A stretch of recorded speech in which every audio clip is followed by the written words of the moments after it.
Canberra. First to the debate over renewable energy. In the lead up to the 2007 election, Kevin Rudd promised that if he became Prime Minister, he would increase Australia's renewable energy target to 20% renewables by 2020. Well, finally, it's taken a while, but the legislation is ready to be debated in the House and in the Senate. But the opposition joined with the crossbenchers today, used their numbers there to defer a vote on this, defer the legislation in the Senate. Why? Well, the government was trying to be somewhat clever, perhaps a little too clever with this, by linking the bill to its carbon pollution reduction scheme, which the coalition does not support at the moment.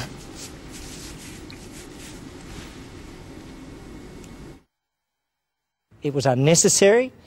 It was not what was expected. It can easily be decoupled.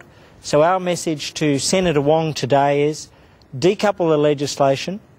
Don't complain. Your legislation was never going to get through the Parliament on your own timetable next week. Senator Wong knew that. Wherever there is division, their answer is delay. Wherever there is division within their party room, their answer is to delay a vote, delay consideration, delay making a decision. This is not leadership. This is not leadership from a man who was once one of the Parliament's strongest advocates on these issues, and from a party who says they do care about these issues. This is not leadership. This is division in the party room overriding yet again what is in Australia's national interest. Well, joining me now in the studio is the Shadow Environment Minister, Greg Hunt. Mr Hunt, thanks for joining us. It's a pleasure. Let's start at the beginning. Do you support a target of having 20% renewable energy in Australia for electricity by 2020? We do support a 20% renewable energy target. We are passionate about renewable energy, and that's why what the government has done in taking its own legislation hostage, in tying it to the ETS, is such a bitter disappointment for everybody, and why, when it's a year and a half late, at any time since they were elected, they could have brought this in. They've waited until death's door, and now they've brought it in. But we want to be constructive. We want renewable energy legislation. We're willing to fix it. Pick up the phone, Penny. Well, the Minister, Penny Wong, says you're deferring this because there's division in the coalition. Are the Nationals all on board with what you're saying, that you will support this? We support the 20% concept. That is clear, absolute and precise. It's not a blank cheque for legislation which is dependent upon the ETS. It didn't have to be. The Clean Energy Council, the Australian Conservation Foundation, the renewables sector, industry have all said this is a dirty little trick. And this legislation, if it had been brought in 2 months ago, if it had been left and decoupled from the emissions trading scheme as it was originally, could have been through the House. So why not move an amendment to separate the two, to decouple the renewable energy bill from the CPRS? We will be moving to decouple the bill. But why did you do that this week or next week? Why have you deferred this until August? Well, there's a very simple reason. Because the bill hasn't even been debated in the House of Representatives. The Prime Minister today told the House of Representatives that the bill had been passed. In fact, it was introduced not 2 months ago, not a month ago, not a week ago, not on Monday or Tuesday, but on Wednesday of this week. It still hasn't been listed for debate. So they haven't even given it urgency in the House, and they've given it low priority in the Senate. Still, it was due to hit the Senate next week. Actually, it was unlikely ever to be debated on their timetable. The government says it would have hit the Senate next week, and you could have moved an amendment then. Why put it off till August? Well, we will be moving an amendment. All that's happened today... Why not do that next week? The timetable for the bill has not changed at all. One day, one jot.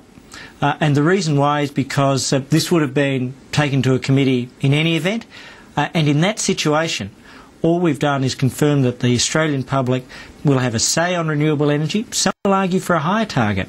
So we've said, let the Australian public have a say, but we are very constructive. They must decouple the legislation. The Australian public have had a say on this. This was part of the Rudd Labor election manifesto. We knew at the election people voted on this.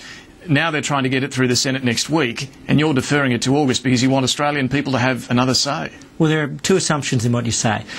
One, we all support the concept of a 20% target. That's not a blank cheque for any particular piece of legislation. Two, What happened today did not change the timetable. That timetable was set in stone by the government, delaying the legislation until the last moment when its Senate was already blocked. Well, they say it still would have gone. The timetable still would have been met next week. We can argue on that. But the issue itself, you say that you support the 20% target, but that's not a blank cheque to support the bill.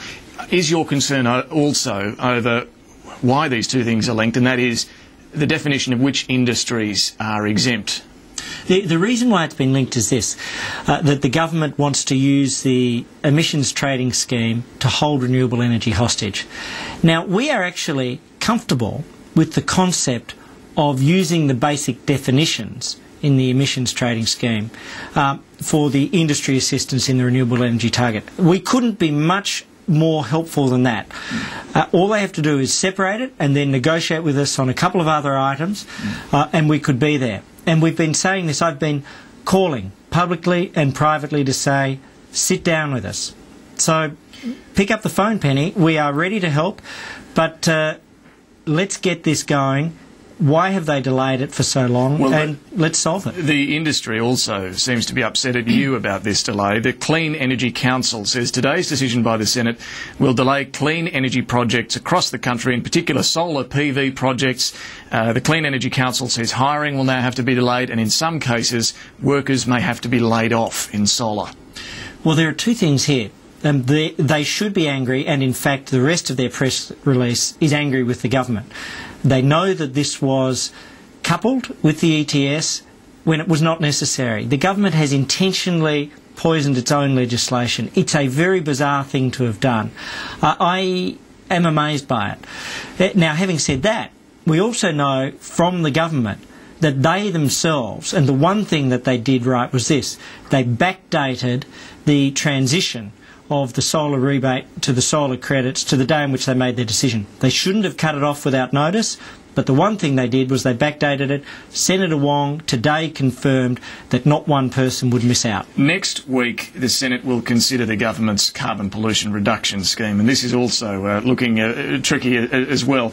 The Coalition wants to defer a vote until after we know what happens at the Copenhagen Summit, the International Summit on Climate Change, later in the year. The government wants a vote next week in the Senate. So is the Coalition actually prepared to vote against it? Well, I'm not going to play our hand in the Senate for next week, but what we have said is this, that we believe that the emissions trading scheme should be informed by what the United States does. We're so close. We're seeing the Waxman-Markey bill be progressed through the two houses of Congress. At the moment it's in the House of Representatives, and what we see there will inform what the US, the Europeans, the Canadians, possibly the Japanese, and everybody else will do. But we won't see that next week, will we? So when the government says we need to vote on this, one way or the other, you've got to make up your mind. What will you do? Will you vote against it, or will you vote for it? What will you do? Well, we've always said that in its present form it was unacceptable, but we want to be constructive. And that's why if the gold standard for international emissions trading, the US, which is going to provide deeper coverage than the Australian system for many industries, comes in, then of course we've got to have the same level of coverage. We're not, again, doing anything other than something which gives Australia the best chance at real emissions reductions without destroying our domestic industries. Well, given that you haven't said whether you'll vote against this, whether you're prepared to vote against the government scheme, there is suggestions that the opposition will filibuster, try to drag out the debate for days next week, and the government's threatening we'll just keep on sitting in the Senate through Friday into the weekend if we have to. Is this filibuster part of the plan? Well, Senator Minchin is the master of Senate procedure, and it is an arcane world, and I'm not going to try and pretend to be the expert on Senate procedure. Our objective is very clear. We want to see the US model, and we'd like to see the Copenhagen outcome, because then we'll know exactly what the rest of the world will be doing. We want to be constructive. You know, I am passionate about emissions reduction. I believe in it with every fibre of my soul. And I find it extraordinary that we've seen the coupling of these two pieces of legislation. They could be separated. They didn't have to be brought together, and therefore we could by now have had a great result on renewables.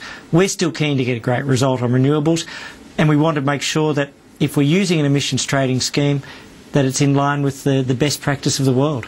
Shadow Environment Minister Greg Hunt, thank you. Thank you. And after the break, our panel, Glenn Milne and Misha Schubert. Don't go away.